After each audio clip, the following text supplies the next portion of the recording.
नमस्कार दोस्तों, स्वागत है आपका आज के मुख्य समाचार में, जिसमें सबसे पहली और बड़ी खबर में आपको बताएंगे कि राहुल गांधी और तेजस्वी यादव के समर्थन में खुलकर आए ललन सिंह, केंद्र सरकार पर जमकर बरसे जेडीयू अध्यक्ष। दूसरी खबर में जिक्र होगा कि चोर मंडली वाले बयान पर मुश्किल में संजय राउत, विशेषाधिकार हनन मामले में दोषी करार। तीसरी खबर में आपको बताएंगे कि राहुल गांधी पर बोले आदित्य ठाकरे, देश में लोकतंत्र खतरे में, जिनके मन में डर होता है वो ऐसा ही करते हैं। चौथी खबर में जिक्र होगा कि 3 दिनों तक होगी बारिश, ओले की भी चेतावनी, मौसम विभाग से आया अपडेट। और पांचवी खबर में आपको बताएंगे कि कर्नाटक की सत्ता से भाजपा को उखाड़ फेंकने के लिए 2024 में ममता बनर्जी और कुमारस्वामी की मुलाकात में बनी रणनीति। क्या पूरी खबर आपको जरूर बताएंगे, लेकिन उससे पहले अगर आपको भी ऐसा लगता है कि 2024 में बदल जाएगी सरकार, वीडियो को लाइक और कमेंट में लिखिए जय हिंद। दोस्तों, रुक करते हैं सबसे पहली और बड़ी खबर की तरफ। राहुल गांधी और तेजस्वी यादव के समर्थन में खुलकर आए ललन सिंह, केंद्र सरकार पर जमकर बरसे जेडीयू अध्यक्ष। जी हां दोस्तों, केंद्रीय जांच एजेंसियों के द्वारा की जा रही कार्रवाई और राहुल गांधी की संसद सदस्यता रद्द होने का मामला देश भर में गरमाया हुआ है। बिहार के डिप्टी सीएम तेजस्वी यादव शनिवार को सीबीआई मुख्यालय में हाजिर हुए और आरजेडी सांसद मीसा भारती को भी ईडी ने पूछताछ की और लालू परिवार जमीन के बदले नौकरी घोटाला मामले की जांच में उलझा हुआ है। वहीं ललन सिंह ने दोनों मामलों पर अपनी प्रतिक्रिया दी और केंद्र की नरेंद्र मोदी सरकार पर हमला बोला है। जेडीयू के राष्ट्रीय अध्यक्ष ललन सिंह ने जमीन के बदले नौकरी घोटाले में उलझे लालू परिवार के बारे में कहा कि केंद्र सरकार अपने राजनीतिक विरोधियों को परेशान करने और उन पर दबाव डालने के लिए जांच एजेंसियों का दुरुपयोग कर रही है। 14 राजनीतिक दलों ने एक साथ सुप्रीम कोर्ट में याचिका दायर की है और हम भी उसमें याचिकाकर्ता हैं। सुप्रीम कोर्ट ने 5 अप्रैल को सुनवाई की तिथि तय की है और ये अघोषित इमरजेंसी है। संस्थाओं को ध्वस्त किया जा रहा है। दोस्तों, आपको क्या कुछ लगता है कमेंट में जरूर बताइए। रुक करते हैं ब्रेकिंग न्यूज की तरह। और मंडली वाले बयान पर मुश्किल में संजय राउत, विशेषाधिकार हनन मामले में दोषी करार। जी हां दोस्तों, केंद्र में राहुल गांधी की सदस्यता के जाने के बाद मची सियासी हलचल अभी जारी ही है और इस बीच महाराष्ट्र से भी ऐसी खबर आ रही है। यहां संजय राउत के खिलाफ विशेषाधिकार हनन के प्रस्ताव पर नोटिस को लेकर कार्रवाई हो सकती है। जानकारी के मुताबिक विधानसभा स्पीकर राहुल नार्वेकर ने शनिवार को जानकारी दी है। संजय राउत के खिलाफ विशेषाधिकार हनन का प्रस्ताव राज्यसभा में भेजा जा रहा है और ये प्रस्ताव संजय राउत की उस विवादास्पद टिप्पणी से जुड़ा है जिसमें उन्होंने विधिमंडल को चोर मंडल कहा था। और हालांकि बाद में संजय राउत ने अपनी सफाई में कहा था कि उन्होंने सिर्फ शिंदे गुट के लिए ऐसी टिप्पणी की थी। महाराष्ट्र विधानसभा ने प्रथम दृष्टया शिवसेना सांसद संजय राउत को विशेषाधिकार हनन प्रस्ताव का दोषी पाया है।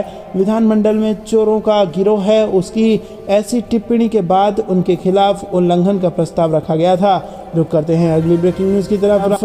राहुल गांधी पर बोले आदित्य ठाकरे, देश में लोकतंत्र खतरे में, जिनके मन में डर होता है वो ऐसा ही करते हैं। जी हां दोस्तों, संसद में राहुल गांधी की सदस्यता रद्द होने के बाद देश में राजनीतिक माहौल गर्म हो गया है और इसे लेकर तरह तरह की राजनीतिक प्रतिक्रियाएं सामने आ रही हैं। राज्य में महाविकास अघाड़ी के नेताओं ने भी इस पर तीखी प्रतिक्रिया दी है और इस बीच महाविकास अघाड़ी के घटक दल ठाकरे गुट के विधायक आदित्य ठाकरे ने भी इस कार्रवाई को लेकर मोदी सरकार पर निशाना साधा। उन्होंने मीडिया से बातचीत में कहा कि कोर्ट के फैसले के तुरंत बाद इस तरह की कार्रवाई करना चौंकाने वाला है। हम लगातार कहते रहे हैं कि देश में लोकतंत्र खतरे में है।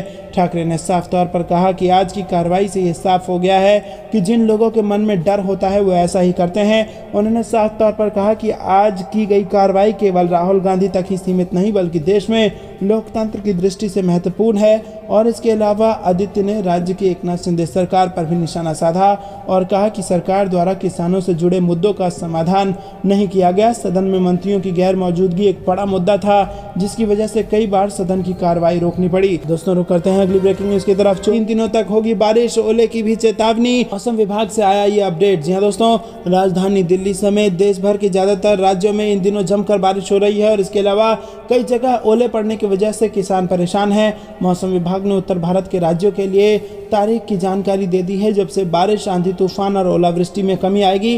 हालांकि देश के अन्य हिस्सों में कई जगह 3 दिनों तक बारिश और आंधी तूफान जारी रहेगी। जी हां दोस्तों, आपको बता दें कि मौसम विभाग ने कहा है कि उत्तर पश्चिम भारत में बारिश, आंधी तूफान, ओलावृष्टि की गतिविधि 26 मार्च से कम होने लगेगी।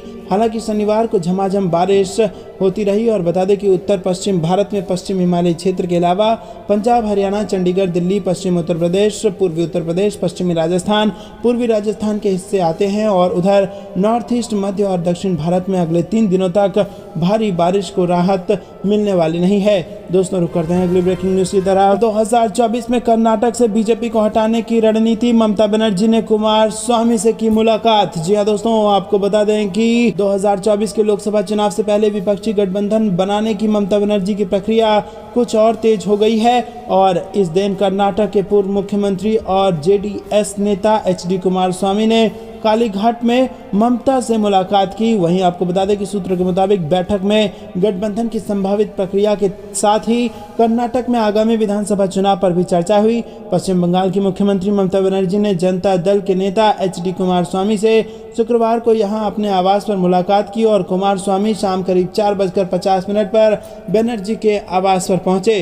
तृणमूल कांग्रेस के सूत्रों के अनुसार दोनों नेताओं ने देश में मौजूदा राजनीतिक हालात और 2024 के लोकसभा चुनाव में भारतीय जनता पार्टी के खिलाफ लड़ाई एवं उसे हराने के तरीकों पर चर्चा की। दोस्तों रुक करते हैं अगली ब्रेकिंग न्यूज की तरफ। राहुल गांधी की अयोग्यता, गांधी दर्शन के साथ विश्वासघात, अमेरिका में भी गूंजा राहुल गांधी के समर्थन में आवाज। जी हाँ दोस्तों, आपको बता दें कि शीर्ष भारतीय अमेरिकी सांसद रो खन्ना ने कहा कि कांग्रेस नेता राहुल गांधी का संसद से निष्कासन किया जाना गांधीवादी विचारधारा के साथ गहरा विश्वासघात है। डेमोक्रेटिक कांग्रेसी ने शुक्रवार को ट्विटर पर कहा कि राहुल गांधी को संसद की सदस्यता से अयोग्य ठहराया जाना गांधीवादी दर्शन और भारत के गहरे मूल्यों के साथ विश्वासघात है।